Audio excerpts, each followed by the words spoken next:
Hello and welcome to episode 75 of Linux Downtime. I'm Joe. I'm Gary. And I'm Amalith. Nice to talk to you both again. So today I want to talk about open communication platforms, social platforms and messaging to some extent as well.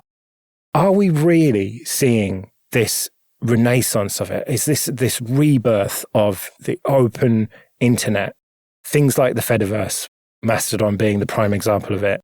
Are we seeing a break away from these big companies that have locked our communications up for the last 10 plus years? Or are we as open source people just living in this tiny bubble on Mastodon, patting each other on the back and congratulating each other on a job well done of getting away from Twitter and Facebook? I think you'd be hard pressed to say that there's not a renewed interest in open communication. The proprietary methods have definitely done a good job at making everybody look for alternatives. From my point of view, there's a lot of people that are looking for a multi-protocol client again because, social networks are what they are. You're not going to get everybody on a single one. And when I mean social networks, I mean your social circles, not an actual social network like Facebook or Twitter or anything.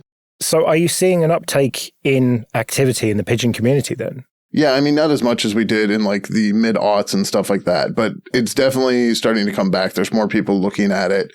Even if you just search like Twitter or something, you'll see people like, remember the days of Pigeon and Trillion? We really need that again.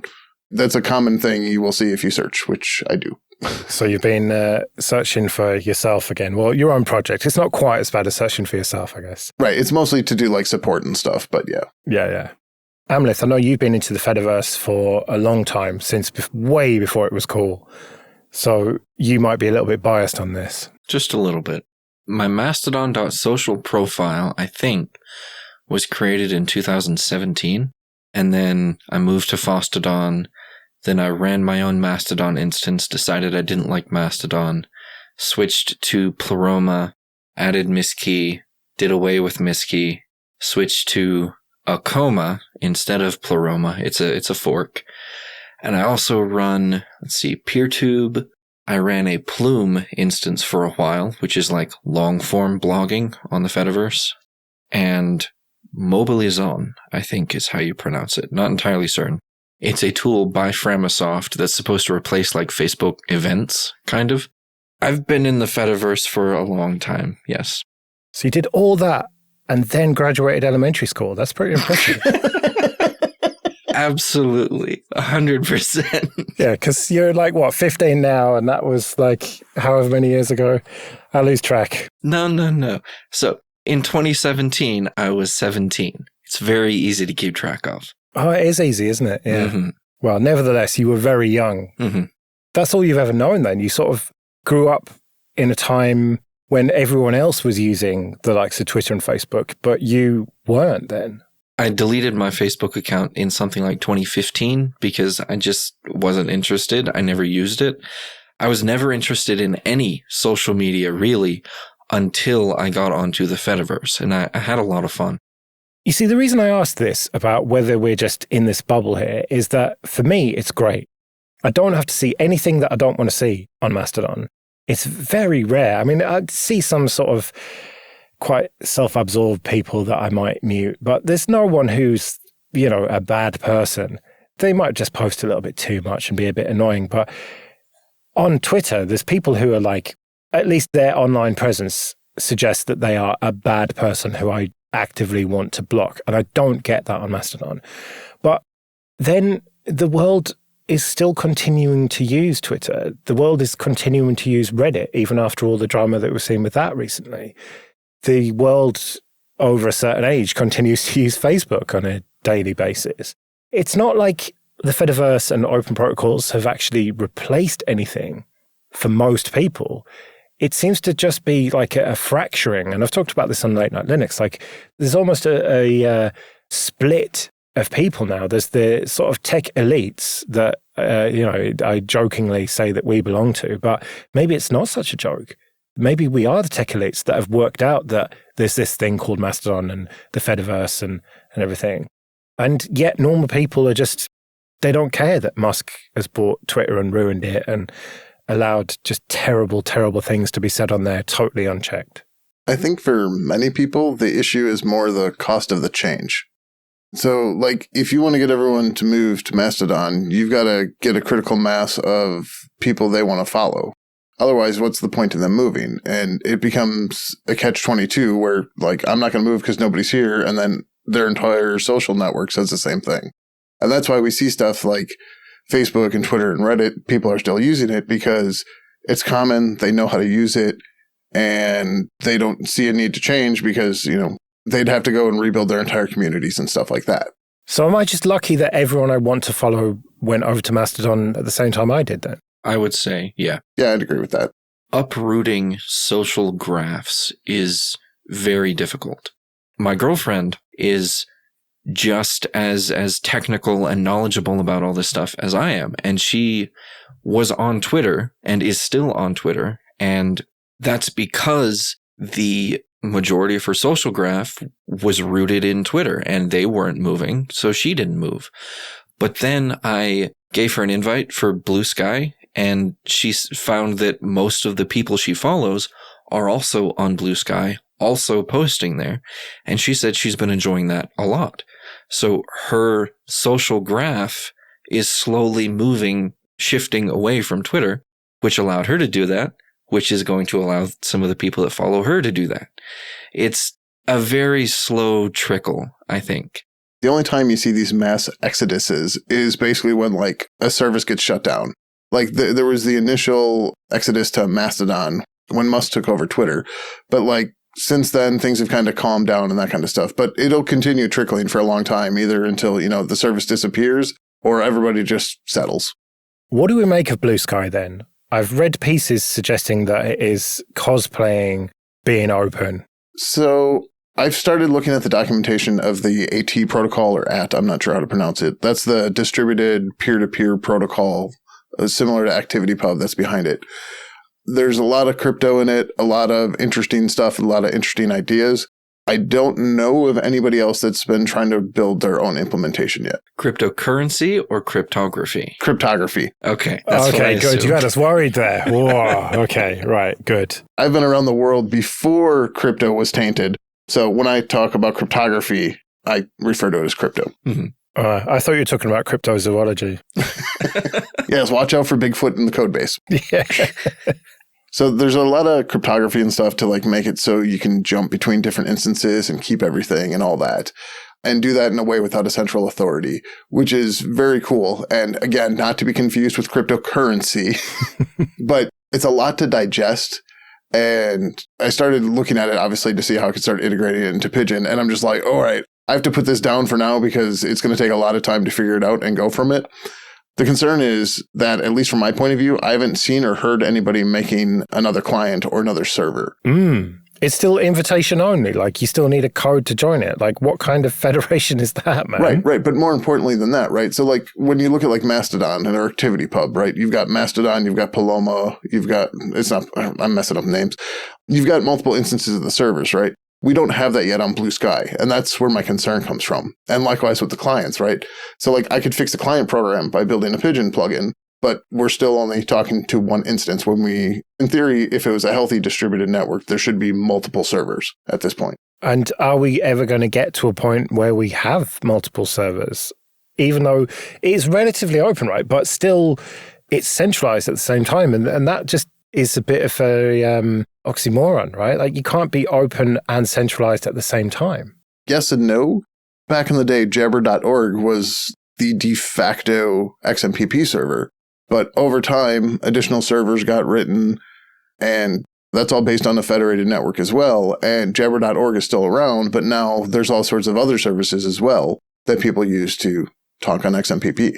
Does it come down to critical mass in a way? Like, you need a critical mass to get a platform going, and you need a critical mass of people who want an alternative way to connect to that other place. Like, there needs to be enough people on Blue Sky to begin with on the original server, and then there needs to be enough interest in having a complementary server that can talk to it. And we're just not there yet, and we may never get there. Yeah, I think that's a good point. So XMPP back in the day was kind of like Mastodon is right now for us, where it's like the tech elites are on it. But then when Google Talk came out, Google Wave, and Facebook Messenger came out that were all using XMPP and they were federated, that's when XMP saw this, I don't want to say renaissance, but they saw a huge amount of adoption because everybody could use it. Whereas right now we're seeing something similar with Mastodon and Meta, and Meta might bring a ton of people into it. I know there's a lot of controversy. People have a lot of opinions about Meta being on the Fediverse, but it's going to get the people that are only on Facebook and stuff like that into the Fediverse, whether that's a good thing or a bad thing, right? Depending on what Facebook does with it, that's completely orthogonal to getting the people that are on Facebook onto the Fediverse. And that's where the critical mass comes from. I just don't get the problem with this. A lot of people are up in arms. Oh no, Meta, Facebook is going to be getting its tendrils into the Fediverse. Yeah, and it's open. Let them. If you don't like it, block them, just like we did with Gab. I have the same viewpoint where because ActivityPub is open, anybody can literally go in and do whatever they want with that data right now. Now, yes, Meta is known to be a bad actor in a number of ways, but better to have the enemy you know than the enemy you don't kind of thing. I don't know. Well, yeah, people are complaining that Meta's going to suck up everyone's data from the Fediverse. Well, you put it out there. You knew what the risks were. If you have your own little private server that can only talk to other instances and isn't properly federated, then okay, fine. You're probably going to avoid them. But if you're on something like Fostodon and I just broadcast to the world, and so anyone could just use curl or wget at the end of the day, it'd be a lot longer to do it that way. But nevertheless, anyone who wants the data that I put out on Mastodon can get it. Whether or not Meta, Facebook, whatever you want to call them, joins the Fediverse to get my data or just uses a web browser or a script doesn't really make any difference, does it? I recently saw a post on the Fediverse that boiled down to just because it's open does not mean we want everyone to come and join in. Openness is for hacking on it. Hang on, it's open for the people that we want it to be open for, but not for the people we don't. That's not what open means. Not necessarily. The thing worded it much more eloquently than I am. Yes, but the point remains, it's very much like the pseudo open source licenses that try and stop people. I mean, I remember the original debate was around whether people could use it for weapons and war stuff or whatever. And then the whole Amazon reselling services and, you had source available licenses and everything. It seems like the same argument to me. Either it's open or it's not. And open doesn't always mean good. You have to take the rough with the smooth. My original viewpoint was that Meta joining the Fediverse was a bad thing for all the reasons we've mentioned. But I am coming around to the opinion that, I don't care. I mean, I'm going to block them. Excellent. Once again, we've convinced you that we're right and you're wrong, OLF. There's a pattern emerging here on this show. No. This was an opinion I was coming to before we started this episode. Okay, good. Because we can block them. I think a lot of people should block them, but it's not going to affect me. I mean, all the data collection stuff they can do, if they were going to, they already are. Yeah. And if you put it on the internet, it is no longer private. Oh no, what about all our DMs? Does that mean they're not private anymore? Well, I don't know about that one. If they're not end-to-end encrypted, assume at some point they will become public domain. Yes, yeah. I mean, I don't know whether that's a good thing, but that is a reality that should be accepted. Yes. To be clear, this is just everybody will eventually get compromised viewpoint. Yes. And that's why you want to do the end-to-end encryption, is because even if the company tries to do their due diligence, they may eventually get hacked and everything may leak. Yeah. Oh no, they're going to find out that we discussed what to talk about on the show and then did the show and put it all out publicly. Yeah. And they'll find out how hard it is to schedule one of these recordings as well. If anyone ever sees the Who's On First style fiasco that was us trying to work out how to schedule our recordings, then it was such a mess. We're just all finished, I think, at that point as internet citizens. Remind me what UTC is again versus London time. Circling back to Blue Sky, my opinion on it is we just need to wait, see how it ends up being. It's too early right now to know whether it's going to succeed, whether it's going to flop. I don't know. I've been using it. I don't really like the experience. Compared to the Fediverse and the platforms on the Fediverse, Blue Sky feels extremely immature, which it is. Fediverse platforms and ActivityPub have been around for, 10 years at this point, something like that. It started with GNU Social, I think, in 2012. GNU Social, and I think the protocol was like O status or something. I don't know. It's been around for a long time. Blue Sky is brand new. Well, you don't need an invitation to find out the sum total of what I have posted. I've retweeted a couple of things. I don't call it that, whatever. Reposted one thing, actually. I've heard people calling it re-skeet. Yeah, they call them skeets. I don't get it. I don't like it. Like clay pigeons. Yeah, if it doesn't involve a shotgun, it's not a skeet. Ah, I see. But the only thing I've really posted is, what if Mastodon, but worse in every conceivable way? Mm-hmm. It's just a bit rubbish, isn't it, at the moment? Yeah. One of the things that drives me nuts about it is there's no emoji support on the website. I know. I press a colon. I expect shortcode suggestions. Mm-hmm. I don't get any. I'm also missing my custom emojis. That is from like the Fediverse and Telegram. Custom emojis have become a core part of my vocabulary. Mm-hmm. And the lack of them on Blue Sky just kills me. Well, we'd better get out of here then, but do let us know what you think. You can email us, show@linuxdowntime.com. We'll be back in a couple of weeks, but until then, I've been Joe. I've been Gary. And I've been Amalith. See you later.